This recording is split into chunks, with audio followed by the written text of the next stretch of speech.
এখন 2 চামচ চিনি দিবা, ঠিক আছে? এই যে এই 2 চামচ চিনি। এই বেটা এদিকে তাকা তুই। হ্যাঁ, 2 চামচ চিনি দিছিস না, এখন দিবি এই যে 3 চামচ না সরি। আমি যে এখানে 5 চামচ দুধ দিবি, এই যে দেখ এমনি করে চা বানাবি, ঠিক আছে? বুঝছস? ক চামচ দিছি? তো ভুলে গেছি কয় চামচ দুধ নিয়েছি। এই বল কয় চামচ দিছি, বল তো কয় চামচ দিছি, এই কথা বল, কয় চামচ দিছি?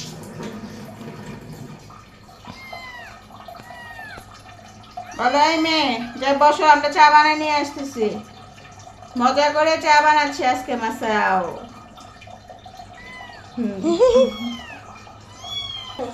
এই যে দুধ গোলাইতেছে, ঠিক আছে? হ্যাঁ